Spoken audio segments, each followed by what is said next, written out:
Major spoiler warning for Daredevil, Born Again, Invincible, and The Boys. If you are not caught up on those shows, go do that. So over the last few weeks, there's been a lot of hype around 3 specific shows airing all at the same time.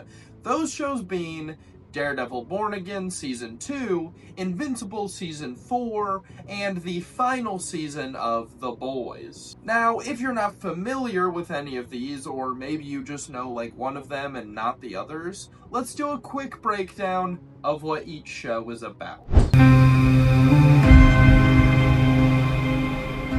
Daredevil Born Again is a part of the MCU, and it airs Tuesday nights on Disney+.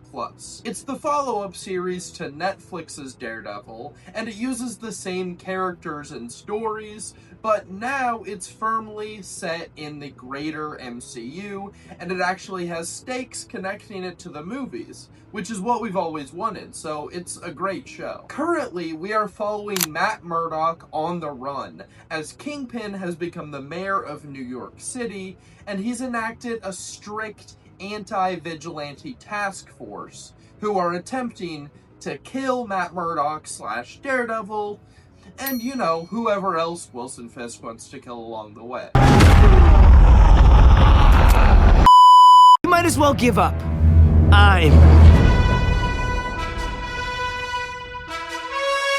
Shifting gears over to Amazon Prime, we have...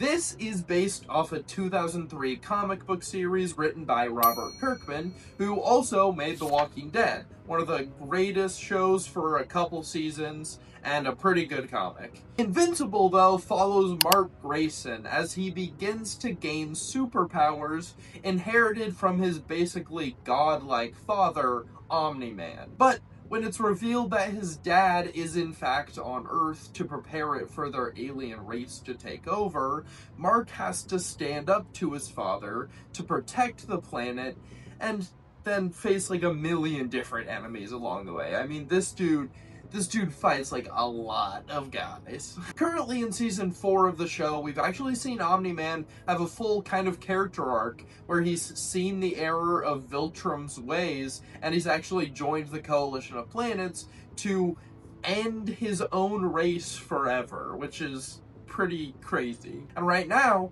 Mark, his brother Oliver, Omni Man, and a bunch of other characters are all in the middle of a huge war. Oh, The Boys. Yeah, it's a lot, man. The Boys is a lot. The best way I can sum up The Boys is basically superheroes are evil, and they run the world through this massive company called Vought. And people just love them, no matter what horrific stuff they do. Mainly this one guy named Homelander, who, kind of like Omni-Man, he essentially has god-level power, so...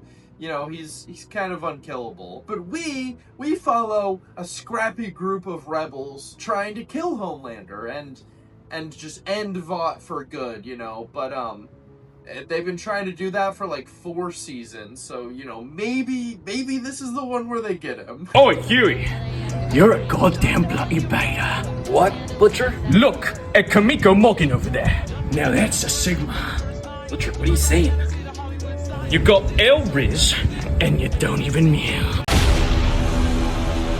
So that answers the question of what all these shows are about, but it doesn't get to the core of why people are so excited for all 3 of them to be airing at the same time, and why they would all have such a massive crossover in fan base. Well, I actually think it's pretty obvious. Daredevil, Invincible, and The Boys are all 3 superhero dramas. They all blend humor and action and drama beautifully, and they're all originally based off comic books. And they're all 3 telling a story about a little guy trying to take down an overwhelmingly evil threat. And there's 3 episodes specifically from each of these shows that I think perfectly showed why airing them all together was a fantastic decision. Even if, you know, 2 of them are Amazon Prime, 1 of them's Disney+, but, you know, somebody must have talked to somebody in there.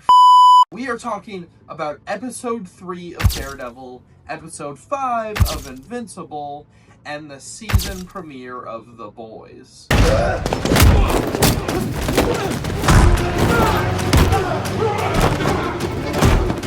So this is a solid episode of Daredevil all around, but what really hits is this last like 20 minutes or so. At the beginning of this season, Daredevil raided a cargo ship with weapons on board, and he left a watch in one of the crates. That way, when he finds them again, he'll be able to hear the exact ticking of that watch. So in episode 3, when he raids one of Fisk's facilities, he hears the watch through a door, but through the other door, he hears dozens of screaming citizens. He abandons the weapons to find cages upon cages of innocent people. Kingpin has imprisoned all of these people for no reason, and in one of the coolest superhero sequences I've ever watched, Daredevil proceeds to rescue every single one of them, while of course having an incredibly badass fight with help from this guy called the Swordsman, who's pretty cool too, but he's not the main focus here.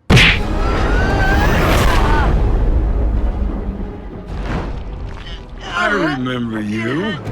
Where were we? So just like Daredevil, the rest of this episode is great, but I know everyone is thinking about one moment in particular. After Omni Man, Mark, Oliver, and Alan are all united on their ship together, and they're heading to meet the rest of the coalition of planets, they get jumped real early by the Viltrumites in the middle of space, including one guy in particular. Conquest.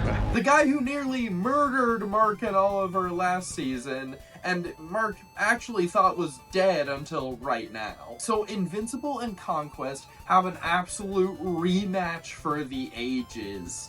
And I mean, let's just say, like, I can't even show this footage in color. I think YouTube would probably take the video down because, oh my god, like, he gored him. Oh, that's gore of my comfort character. Oh, thanks. But this was just an incredible episode. It was a wild rematch to see these two characters fight again. The stakes were at an all-time high. I mean, it really proved to me why, like, getting to watch all of these episodes back to back to back was so special, and why it's so cool that all three of these shows are airing at the same time. It's so sick.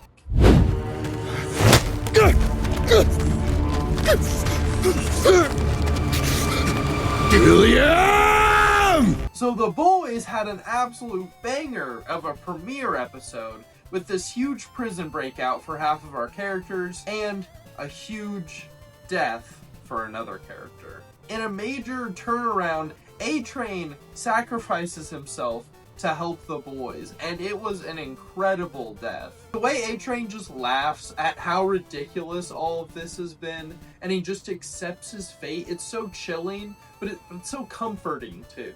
I left this episode smiling. Even though I was really sad about A-Train dying, I was happy he got to go out in such a redeeming way. He has that moment where he almost runs through a woman again, just like he did at the very beginning of the show. I mean, what jump-started everything, he gets to avoid that happening again, and he goes out actually distracting Homelander for enough time for the rest of the characters to get away. It's such a good character arc. I love A-Train. I love that A-Train's actor chose to start laughing in that moment, and he saw how mad it made Anthony Starr playing Homelander, and he reacted in the way he did. Like, the chemistry there is amazing, the improv is amazing, like, the acting, it's a masterclass, bro. This episode is really good.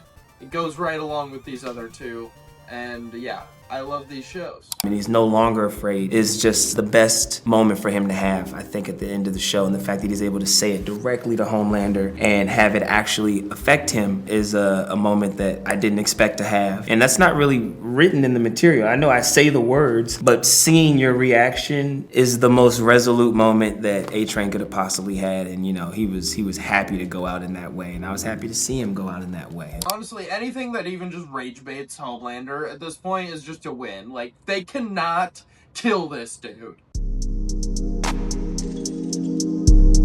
So yeah, that's it. Daredevil, Invincible, and The Boys. 3 really, really good shows all running at the same time. All fantastic. And, you know, if you ignored the spoiler warning at the beginning of this video and got spoiled for some of the most, like, consequential and biggest moments in these 3 shows, I'm sorry, I guess you should read next time.